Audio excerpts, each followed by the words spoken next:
O Estado do Rio concentra grandes centros de pesquisa e tecnologia. Instituições como Fiocruz, UERJ, Instituto Gênesis, UF, localizados na capital fluminense, além de polos em municípios como Niterói, Campos e Resende, entre outros exemplos, fazem parte do potencial que o Estado tem de se tornar um hub de inovação, não apenas no Brasil, mas mundialmente.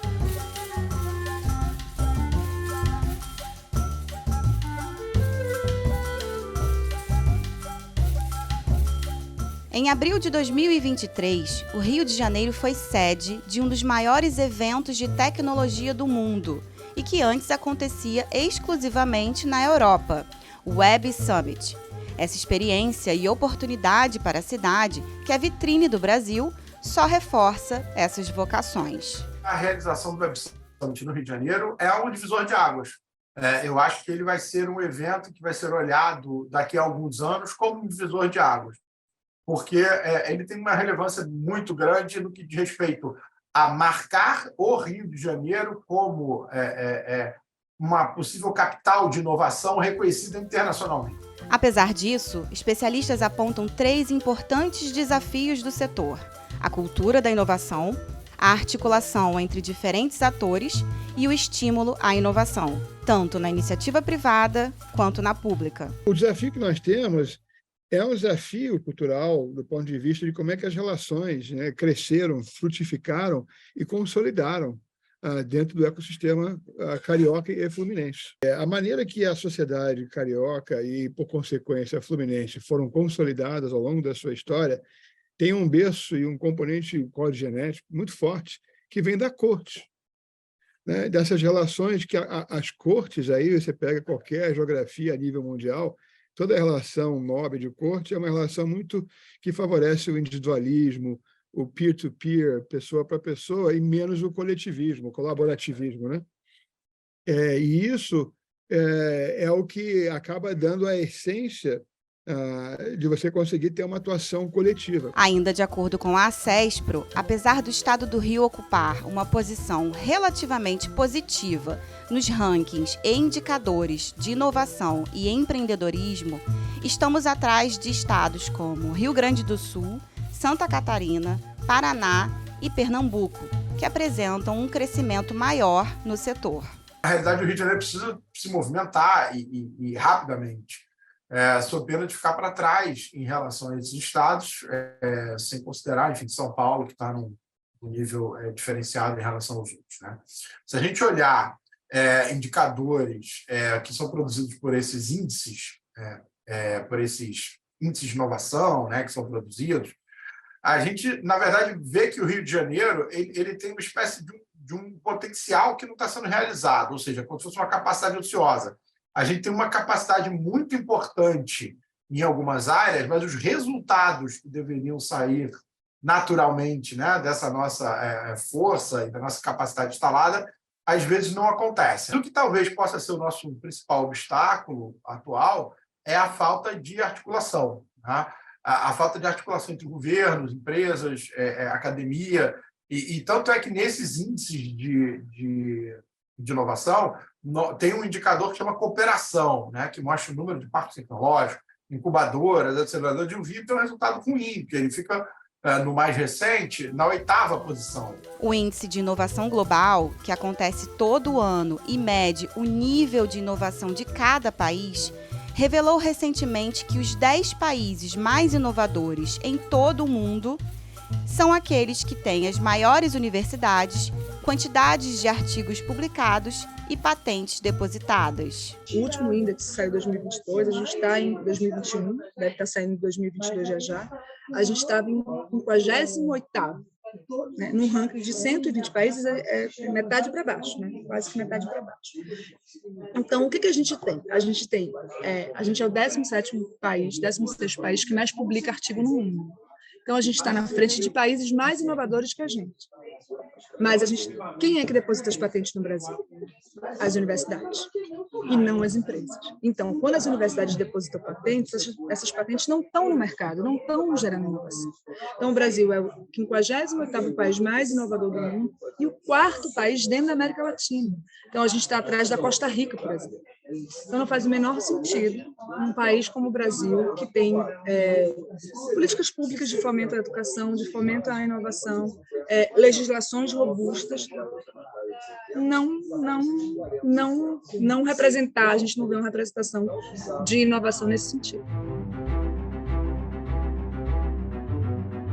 Há 14 anos, o tema inovação faz parte dos debates do Fórum da Alerj por meio da Câmara Setorial de Tecnologia. Em 2008, instituições que compõem o Fórum colaboraram para a construção e elaboração da Lei Estadual de Inovação 5.361, de 29 de dezembro do mesmo ano, que estabelecia medidas de incentivo tanto à inovação no setor produtivo quanto na pesquisa científica e tecnológica. A discussão voltou a fazer parte do Fórum em agosto de 2021, juntamente com a Comissão de Ciência e Tecnologia da Alerj, presidida na época pelo deputado estadual Valdec Carneiro. O objetivo era atualizar a lei estadual com os avanços do sistema federal e que resultou no projeto de lei 278 de 2019, de autoria do deputado estadual na época, Gustavo Tutuca. Lembrando que a gente chegou a esse debate, né,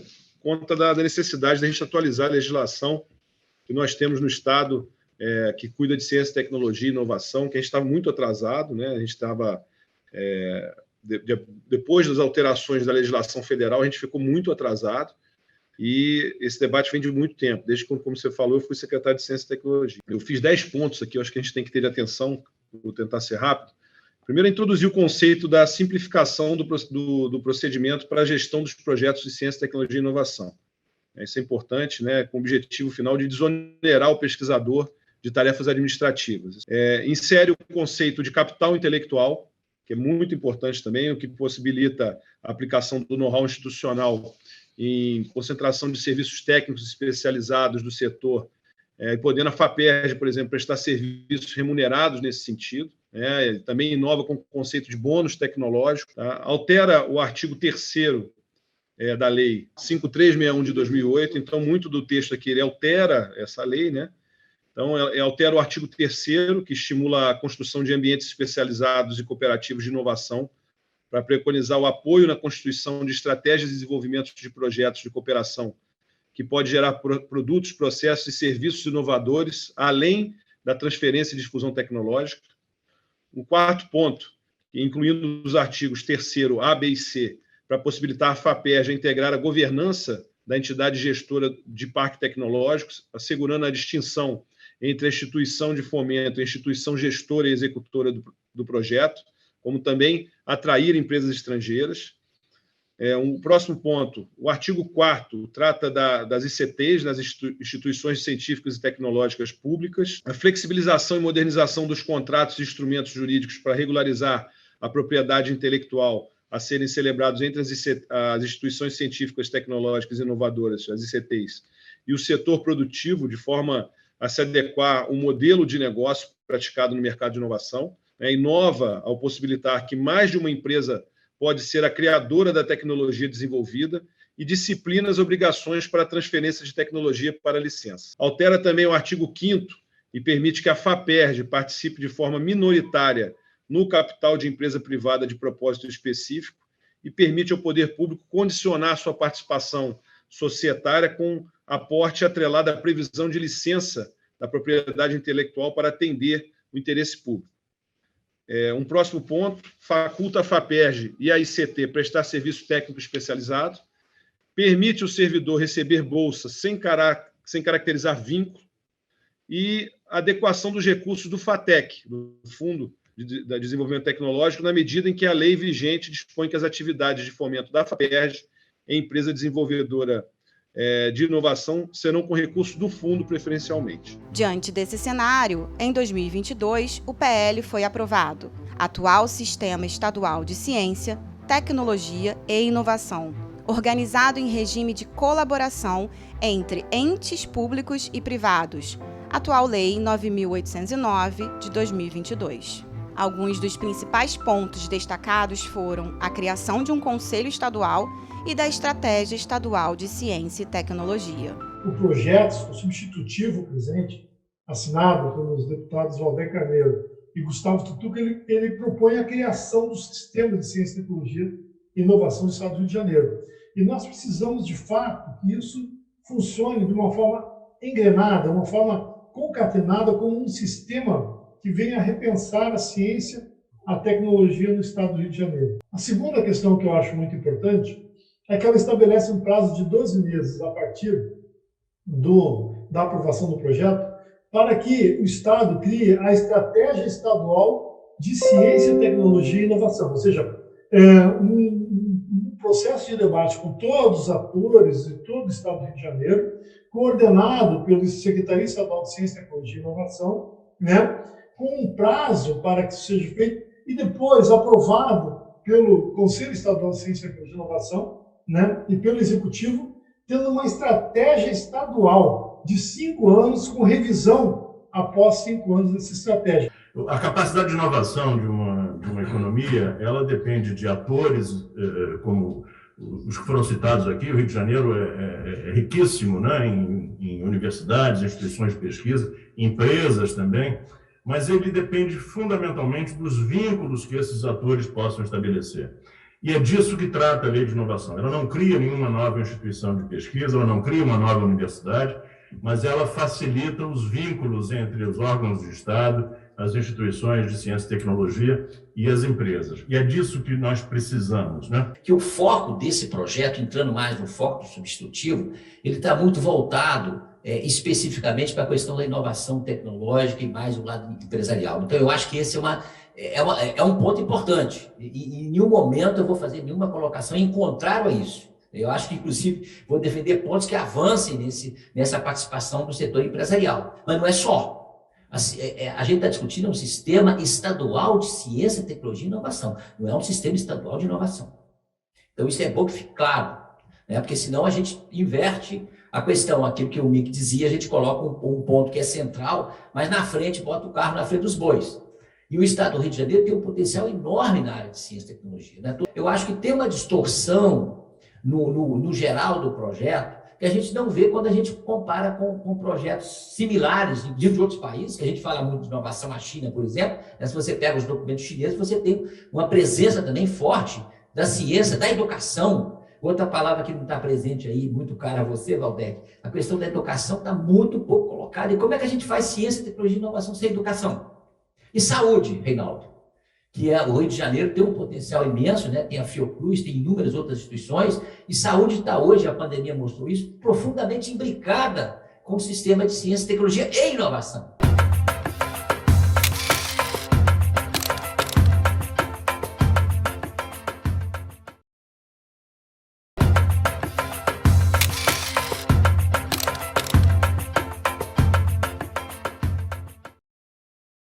Em 2023, sob a condução da deputada Tia Ju, eleita segunda vice-presidente da mesa diretora, o Fórum da Alerj retoma o debate da Lei de Inovação 9.809 de 2022 e da necessidade de regulamentá-la. Entre as recentes iniciativas promovidas pelo Fórum está a elaboração de uma nota técnica que será enviada para o Governo do Estado e para a Secretaria de Ciência, Tecnologia e Inovação, com o objetivo de acelerar a regulamentação. Temos, quanto novidade, a produção de nota técnica dessa lei para a Secretaria de Ciência e Tecnologia, uma contribuição do Fórum também, é um trabalho a 4 mãos da Câmara Setorial que trata especificamente desse tema. É uma nova iniciativa do Fórum, que a gente traz aí uma nova roupagem de participação mais efetiva do Fórum, e a nota técnica está bastante adiantada, né? E a gente já quer levar como contribuição para o grupo de trabalho a nota técnica produzida a partir dos participantes dessa Câmara Setorial do Fórum, do nosso querido Fórum de Desenvolvimento Econômico do nosso Estado. E também a necessidade de incluir o Fórum no grupo de trabalho do Executivo que trata sobre esse tema. E agora nós temos aí uma novidade para trazer, né? Nós estivemos com o secretário de Ciência, Tecnologia e Inovação, o senhor Mauro, e solicitamos, inclusive já enviamos o ofício, conforme foi pedido, já enviamos o ofício para que o Fórum pudesse integrar o grupo de trabalho criado para exatamente fazer um esforço conjunto e dinâmico para a regulamentação dessa lei, tão importante para o nosso Estado. Então, hoje o Fórum já está integrando esse grupo de trabalho que já estava adiantado na Secretaria de Ciência, Tecnologia e Inovação. Importante também a gente salientar que eu, enquanto vice-presidente, segunda vice-presidente da Assembleia Legislativa, assim que esse grupo de trabalho entregar a produção deles, a gente vai, junto com o presidente Rodrigo Bacelar, levar até o governador e pedir, fazer um esforço conjunto aí e pedir a ele a força para que essa lei seja regulamentada ainda no ano de 2023. É importante que a lei ela entre em vigor ainda esse ano. Quando eu assumi o Fórum em 2023, foi uma das primeiras demandas logo que apareceu, que surgiu através da Câmara Setorial de Ciência e Tecnologia, foi a regulamentação da Lei 9809 de 2022. Na verdade, essa lei é de 22 de julho de 2022, que trata exatamente da inovação, tecnologia e ciência, né? É uma lei extremamente importante porque ela é uma ferramenta de suma importância para o avanço do desenvolvimento tecnológico e econômico do nosso Estado. Só que ela precisa ser regulamentada. E veja bem, existe uma certa urgência em regulamentar. Por quê? Porque assim como ela é importante para o avanço econômico e tecnológico, é necessário que a gente articule o governo, as instituições privadas, a academia, para que tudo isso ocorra, né? E principalmente para que a gente tenha um maior fomento ao desenvolvimento de tecnologias. O Fórum teve um importante papel nisso tudo, porque nós apresentamos essa demanda para a Tia Ju, e ela prontamente se colocou à disposição de juntar os atores importantes para acelerar essa regulamentação, tipo o Governo do Estado, Secretaria de Ciência e Tecnologia, né, e o próprio Fórum, né? E nesse sentido, a gente já tem até uma surpresa para você. Nós já tivemos a primeira reunião do grupo responsável por essa regulamentação, né? Então já estamos começando a avançar nesse processo, o que é muito importante para a gente. Alguns dos mecanismos que o Sistema Estadual de Ciência, Tecnologia e Inovação traz necessitam de regulamentação obrigatória. Esses mecanismos, posso citar alguns deles, eles incluem subvenção econômica, incluem financiamento, incluem possibilidade de participação societária de entes públicos e empresas privadas, incluem encomendas tecnológicas, incentivos fiscais, concessão de bolsas, o próprio uso de poder de compra do Estado para induzir inovação. Enfim, são instrumentos que são centrais para que você possa garantir segurança jurídica não só para os gestores públicos, para que eles possam utilizar todos esses mecanismos, mas também para as próprias empresas, né? E de todo modo, sem a plena regulamentação, todos esses instrumentos que eu mencionei são, de novo, instrumentos de estímulo à inovação nas empresas previstos na lei, eles ficam sem uma aplicação plena, né? Então, assim, e é fundamental que a gente tenha não só a regulamentação da lei, ou seja, como aplicar esses mecanismos, mas também a criação do Conselho Estadual de Ciência, Tecnologia e Inovação, a formulação da Estratégia Estadual de Ciência, Tecnologia e Inovação, que são elementos previstos na própria lei e que são elementos estruturantes e que isso tem uma importância fundamental. A previsão é que a regulamentação seja aprovada até o final de 2023. Na realidade, eu acho que até precisa ir além da simples regulamentação. A gente precisa estabelecer que o tema da ciência, tecnologia e inovação seja, de fato, transformado numa pauta estratégica e prioritária do Estado e dos municípios também. E com isso, buscando o quê? Ações coordenadas e ações articuladas. O que a gente vê em outros estados são exemplos, por exemplo, da criação do que eles chamam de pactos de inovação, ou seja, um conjunto de medidas e ações práticas que envolvem todos os atores relevantes do ecossistema de inovação, atores públicos, privados, né, todos mesmo. E isso a gente não tem no Rio de Janeiro. Então, assim, a questão da regulamentação ela é fundamental para que a gente possa dar qualquer passo em qualquer direção. A professora da UERJ explicou que, por ano, o Estado do Rio forma cerca de 2.500 doutores e que não há espaço para esses profissionais dentro das universidades. O desafio é colocá-los nas empresas ou que eles se tornem doutores empreendedores. Então, a gente tem um um edital que chama Doutor Empreendedor, que é exatamente isso, que é você colocar dinheiro para que aquele doutor tenha uma empresa. Então, você dá dinheiro para ele construir a empresa, você dá dinheiro para o mecanismo que vai apoiar essa empresa, que são as incubadoras, aceleradoras, e, além de dar, óbvio, a bolsa dele. Ele ainda pode pedir uma bolsa de iniciação tecnológica e uma bolsa de inovação tecnológica, ou seja, pode botar mais 2 pessoas envolvidas ali com a criação dessa empresa. Então, regulamentar a lei é de fundamental importância para a gente começar a fazer com que esses mecanismos de fato funcionem, que virem cultura no Estado, para que a gente possa gerar inovação.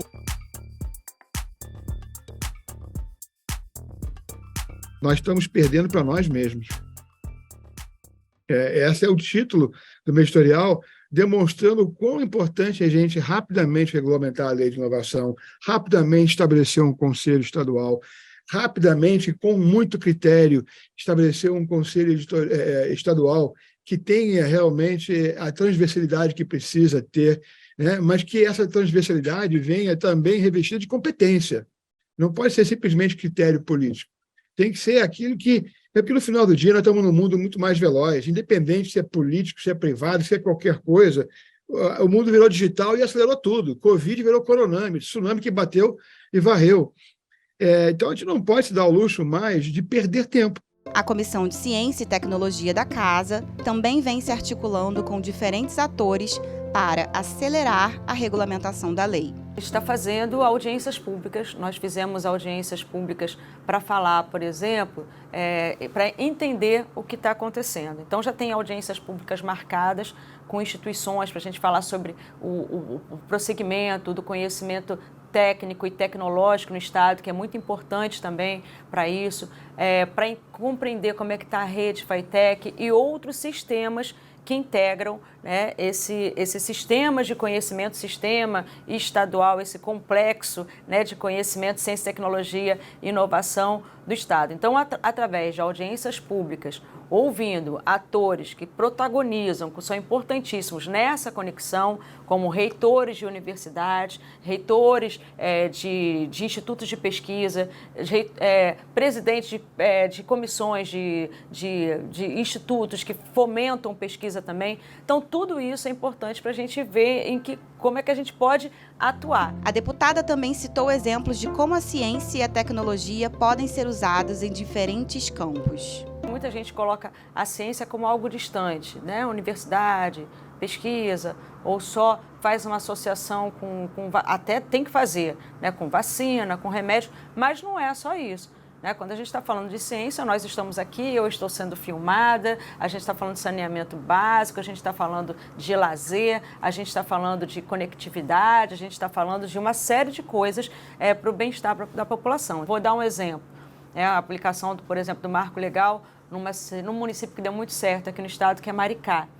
Então, por exemplo, utilizando ali, né, a ciência para você fazer uma agricultura inteligente, né, grãos que você consegue, grãos mais saudáveis. Então, isso é um tipo de coisa que a ciência pode ser utilizada, o marco legal, no caso, pode ser utilizado para você devolver para a sociedade conhecimento. Então, é um exemplo de como a gente está na alimentação que tem muita ciência, muito conhecimento envolvido.